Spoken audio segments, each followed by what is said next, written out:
federal agents have managed to cut off a notorious drug cartel's dangerous reach into western Washington. 19 people have been charged, including Washingtonians and foreign nationals. Fox 15 News reporter Nia Wong breaks down how federal agents tracked this case from Tacoma to Sinaloa, Mexico.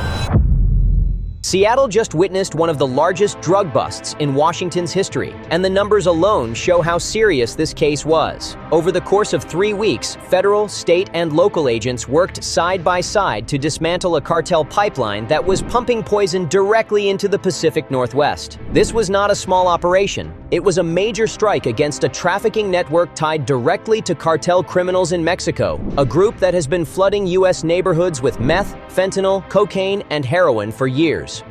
This is what we expect of the Sinaloa Cartel, which is why DEA is putting every resource at our disposal towards ending the reign of drug terror in the Pacific Northwest and around the country. The results were staggering. 19 people indicted, millions of lethal doses seized, and more than $650,000 in cartel cash stripped away from circulation. For investigators, the warning could not have been clearer. The cartel was not stopped at the border. It was alive and thriving in Seattle's own backyard, hidden in neighborhoods where most people never imagined such activity was taking place. Agents said the pipeline was built to move drugs from Mexico into California and then push them north into Washington, with the mission always the same: flood Puget Sound with drugs and profit from addiction. The cartel's system was not random or chaotic. It was structured like a business, with couriers hauling shipments in semi-trucks, redistributors placing the product in suburban neighborhoods, and stash houses in Everett, Shoreline, and even Whidbey Island, serving as storage points until deals were completed.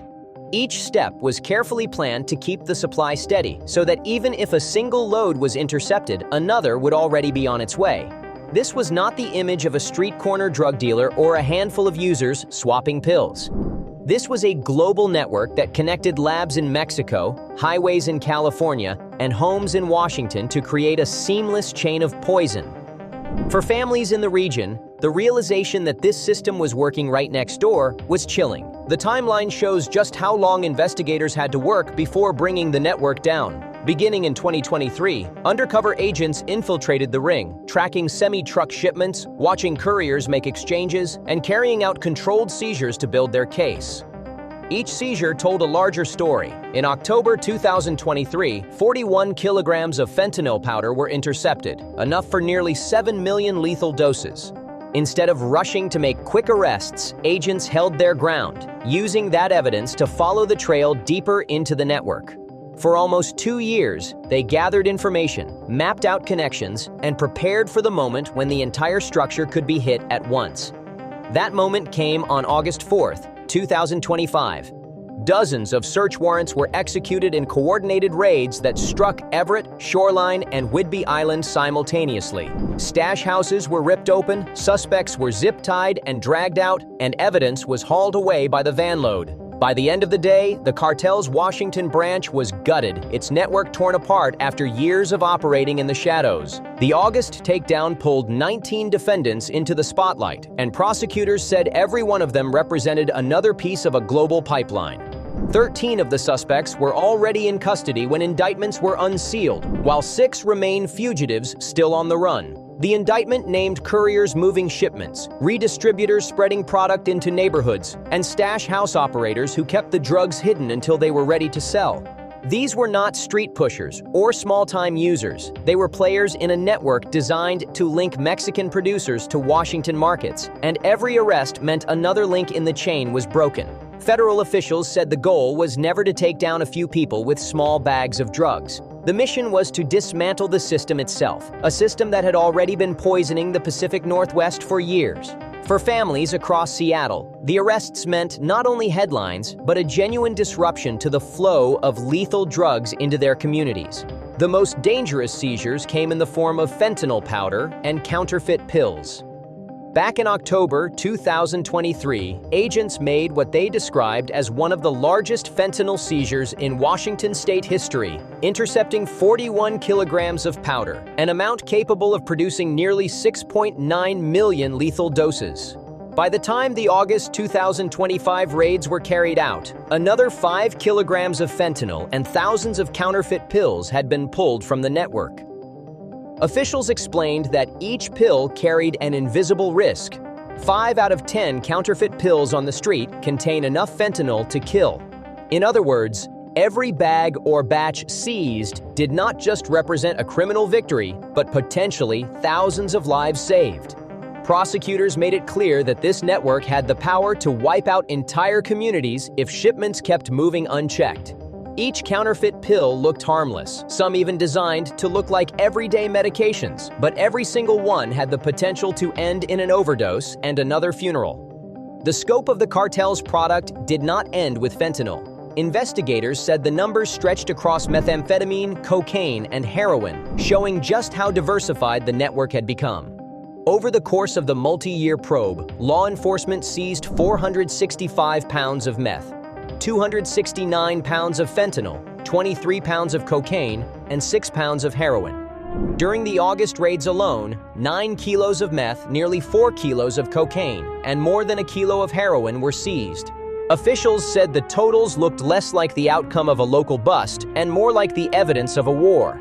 Each kilo taken off the street meant fewer drug deals in suburban neighborhoods, fewer overdoses in Seattle hospitals, and fewer profits sent back to cartel leaders in Mexico. For a city thousands of miles away from the border, the sheer amount of poison moving through its streets stunned both residents and investigators. The financial blow was equally severe.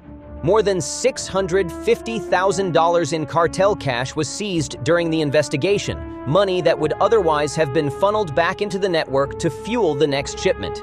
Agents also recovered 21 firearms, with 11 seized before the August raids and 10 more taken directly from stash houses during the takedown. The weapons included rifles and pistols, the same tools that give cartels their power and keep their operations running through fear and violence. Federal officials stressed that cash and guns are the two pillars cartels rely on to survive: money to corrupt and expand, and weapons to enforce control. By stripping away both, investigators said they delivered not just a financial hit, but a blow to the cartel's ability to operate in the region at all. Every dollar taken, every gun removed, every arrest made was not just another statistic, but another step in dismantling the machinery of an empire that had been built to spread addiction and profit from human misery. After the raids were complete, federal officials stood before cameras and made their message clear. This operation was about more than drugs. It was about saving lives.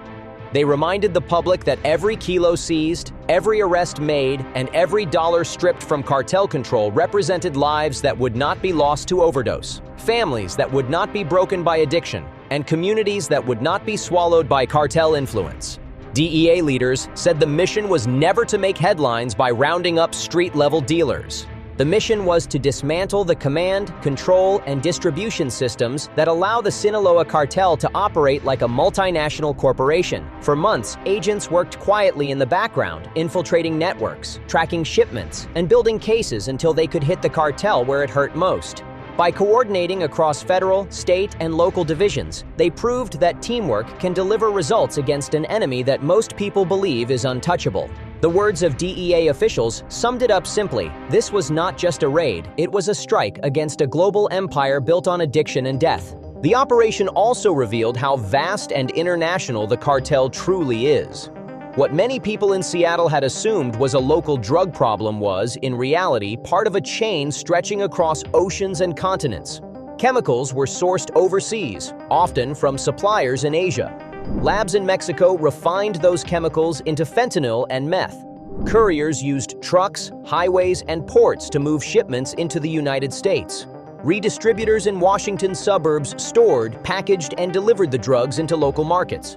And all of it was connected back to cartel leadership abroad.